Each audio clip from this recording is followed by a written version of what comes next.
ओम सद्गुरु प्रसाद। ओम। जो भी संकल्प उठता है वो एक प्रकार का पाप माना जाता है। जो भी संकल्प उठता है वो एक प्रकार का पाप माना जाता है।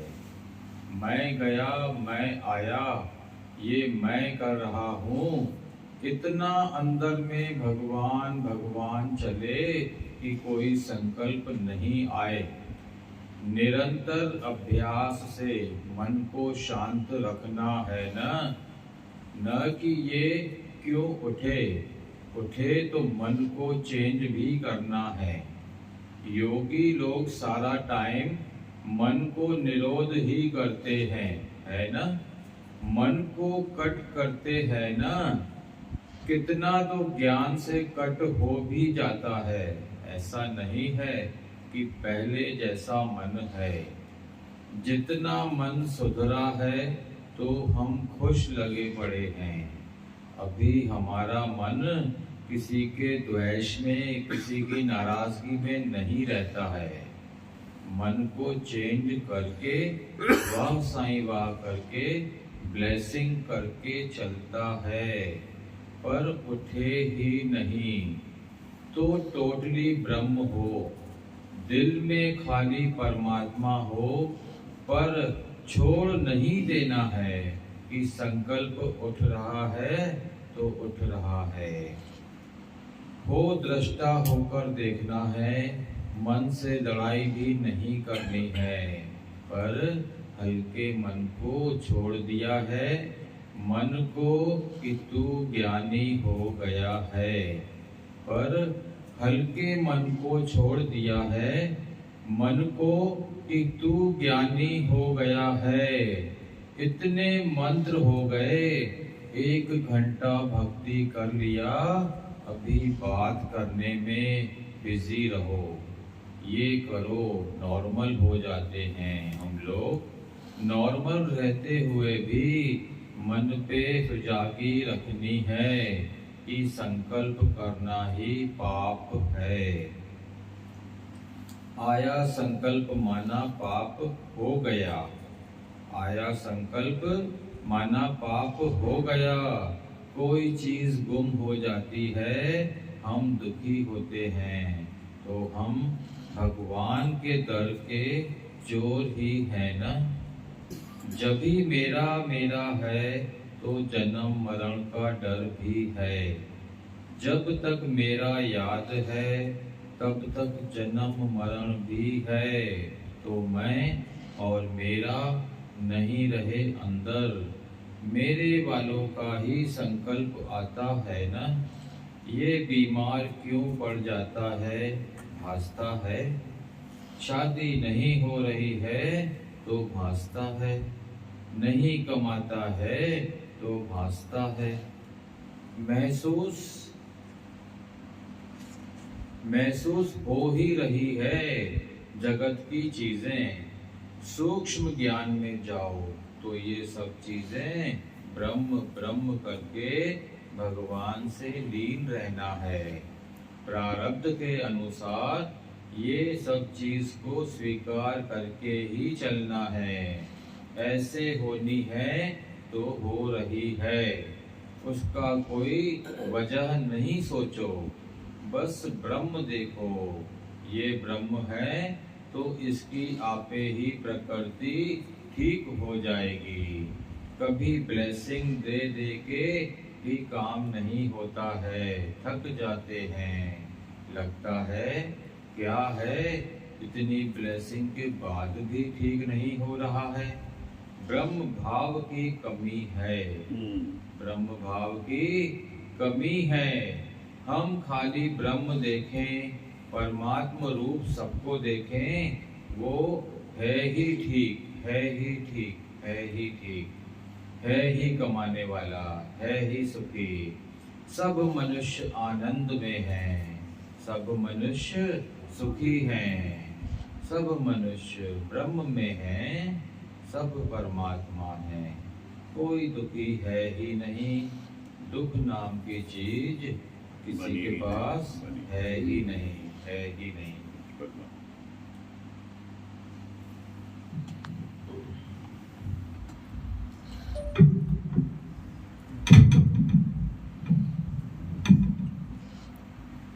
सब ब्रह्म है, देखना सबको ब्रह्म है, पूरा ध्यान परमात्मा में रखना है। संजय ने पूरा महाभारत का युद्ध देखा और उसका वर्णन धृतराष्ट्र को किया, और गीता के दूसरे अध्याय में जो बताया गया है कि गांडीव लेके अर्जुन रथ पे सवार हैं और उनके सारथी भगवान कृष्ण बैठे हुए हैं, बार बार उसको हिम्मत देते हैं और बात रखते हैं कि तू अपने कर्म पथ पे चल और मेरा ध्यान कर। हर एक जीव को अपने कर्म पथ पे चलना है, कर्तव्य पथ पे चलना है और परमात्मा का ध्यान देना है। बाकी दृष्टि यहां वहां नहीं जाएगी, तो यानी कि ब्रह्म में वो टिक गया। दादा भगवान भी के पास एक योगी आया और पूरा सत्संग सुना कि है ही आत्मा, है ही आत्मा, है ही आत्मा, है ही आत्मा। घर गया, देखा पत्नी बीमार है, उसकी स्त्री बीमार है, तो दादा भगवान के पास गया। दादा भगवान बोलते हैं, तूने क्या किया, क्या सीखा, क्या सुन के गया? तूने तो शरीर देख लिया, तुझे तो ब्रह्म देखना है, आत्मा देखना है। वो बीमार है या नहीं है, तेरा ध्यान उस पे क्यों गया? तुझे तो सिर्फ आत्मा देखना है, ब्रह्म देखना है ही ब्रह्म। क्योंकि यहां जहां वाइब्रेशन डालते हैं बीमारी की और द्वैत की हो गई, यानी कि आपने द्वैत की बात कर दी कि दूसरा देख लिया। दूसरा देखने से ही सारे प्रपंच रच जाते हैं।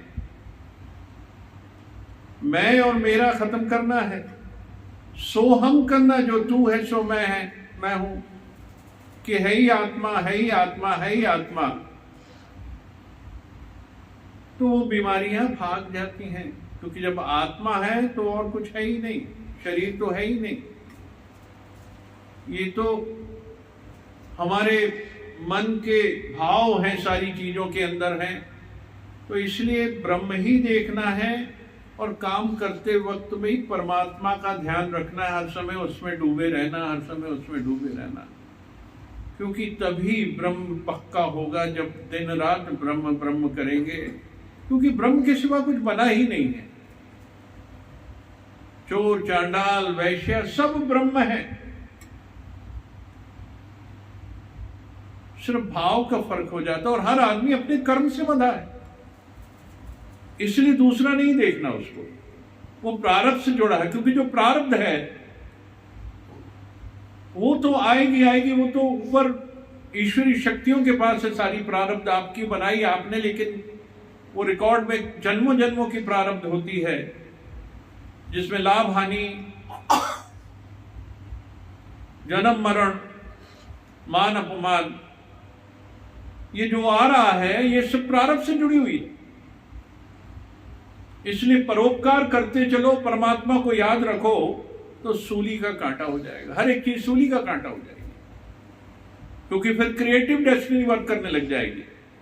एक तो भाग्य है, प्रारब्ध है, दूसरा क्रिएटिव, जिसमें पुरुषार्थ है और कर्म। पुरुषार्थ और कर्म को जोड़ो तो क्रिएटिव डेस्टिनी हो जाएगी। एहसास हल्का हल्का।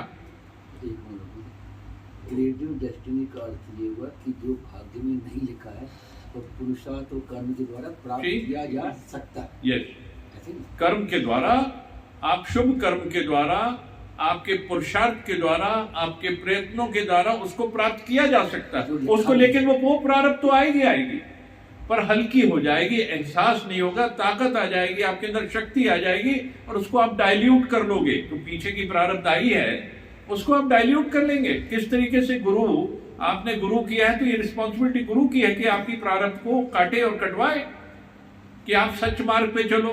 आप मार्ग अपना अगर बदल लोगे इस जीवन के अंदर, इमोशन छोड़ के है ही परमात्मा करोगे, तो एक चिड़िया जिसको 7 जन्म लगने थे परमात्मा को पाने के लिए, उसने वो नहीं देखा, उसको ये लगा कि मुझे परमात्मा मिलेंगे, मुझे भगवान मिलेंगे। वो 7 सेकंड में, 7 दिन के अंदर उसको वो प्राप्त हो गया जो 7 जन्म के बाद प्राप्त होना था।